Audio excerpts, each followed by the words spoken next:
America is the nation that ignited the modern artificial intelligence race. And as President of the United States, I'm here to declare that America intends to win it. AI data centers aren't like the ones we've relied on since the early internet boom. They consume exponentially more power. After August 1st, trade negotiations with China and Canada hit a deadlock, and President Trump's newest tariff measures are now colliding head-on with America's surging need for energy and critical minerals to support its AI and advanced manufacturing ambitions. Beneath the bold headlines is a reality Washington cannot ignore. The U.S. depends heavily on Canadian supply, and in the race to dominate AI and semiconductor production, cutting off that link would hurt America far more than Ottawa. Industry leaders warn the largest challenge is energy consumption, and it's massive. Both technology companies and energy producers must find better ways to generate and deliver the power these systems require. Trump's latest tariff strategy is intersecting with this spike in power demand. The same electricity needed to operate AI facilities and rebuild semiconductor manufacturing within U.S. borders.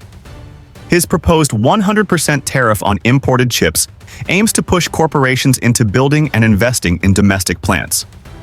Apple, for example, has committed $100 billion to new U.S. projects. But such industrial expansion carries a hidden price tag: electricity. In Virginia, home to the biggest data center hub on the planet, Dominion Energy Project's power demand could double over the next 15 years. A single AI data center campus can draw more than a gigawatt. And Virginia isn't alone. From Oregon's sprawling server farms to Texas's high-tech corridors, AI data centers are multiplying, each requiring enormous, uninterrupted electricity flows. Adding semiconductor manufacturing into the mix only increases the strain, and all of it depends on a stable, large-scale power supply. That's where Canada's role is impossible to overlook.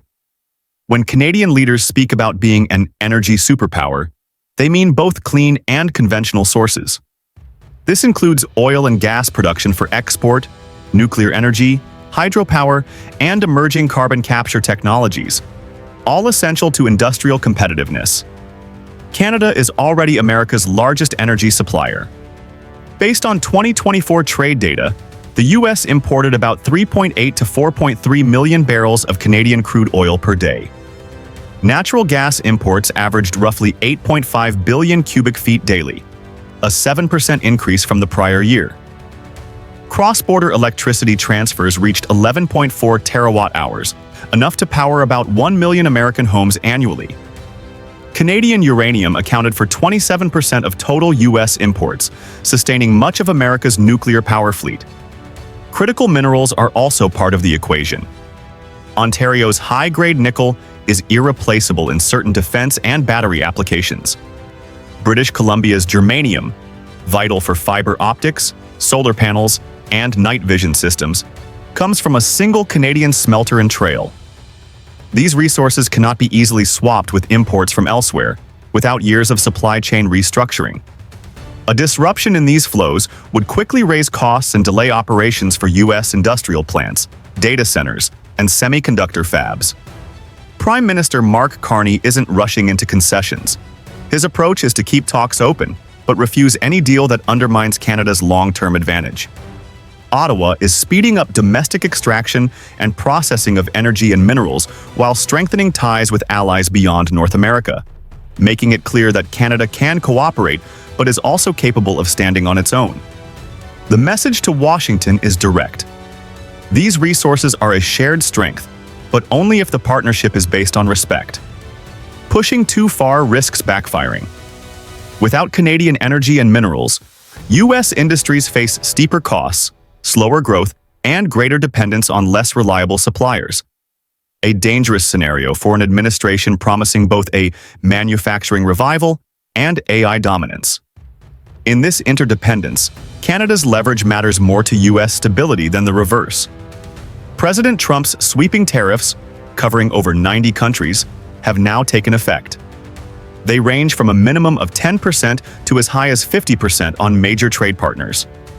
Trump's message: control what America can control, rather than bending to foreign pressures. As of August 7th, U.S. Customs and Border Protection began enforcing these new tariffs. Brazil is facing 50%, Switzerland 39%, Laos and Myanmar 40%.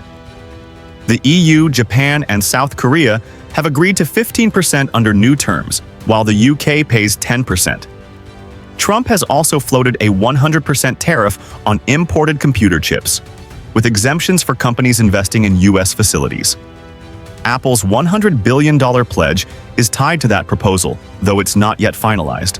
Tariffs are now at their highest sustained levels in U.S. history. Trump boasted on social media that billions of dollars are flowing into federal coffers. But a Yale research study warns these measures could cost the average U.S. household around $2,400 more per year. By July, Washington had already collected over $150 billion from existing tariffs, costs typically passed down to consumers. Inflation is already reflected in higher prices for appliances, clothing, and furniture. Outside North America, the same playbook is hitting other exporters. India could see tariffs double from 25% to 50% over its Russian oil purchases. South Africa fears job losses as U.S. tariffs erode its competitive edge and force it into tougher markets across Asia, Africa, and the Middle East. Ottawa's takeaway is clear. Nations are scrambling to redirect exports, and Canada's own diversification push, already shifting Ontario grain toward Europe, must move quickly and remain disciplined. Since August 1st, Canada has faced heightened pressure with Trump's 35% tariff on non-USMCA goods.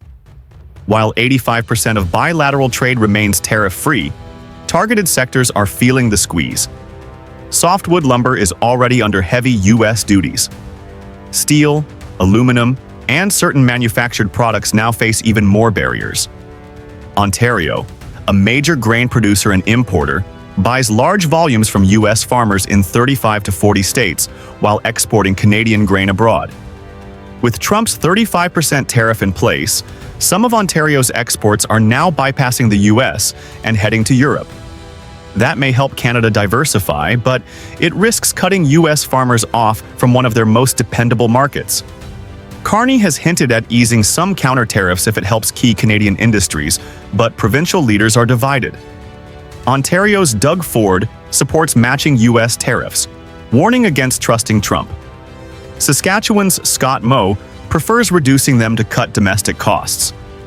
Trade experts suggest keeping retaliation as leverage without triggering further escalation. Canada is also leaning on major industrial projects. Volkswagen's $7 billion PowerCo battery plant in St. Thomas is still moving ahead despite uncertainty. Yet procurement is strained in other areas, like a $3.1 million U.S.-made fire truck in Amherstburg, now facing 3-year delivery delays due to tariffs and shortages. The next few weeks will determine whether Trump finalizes the 100% chip tariff and how exemptions are shaped. Canada may adjust countermeasures to protect vulnerable sectors while keeping negotiating leverage. In the U.S., early price hikes could spread, pressuring import-dependent industries. For Trump, tariffs are both an economic weapon and a political message. For Carney, the mission is to shield Canada's economy while keeping options open.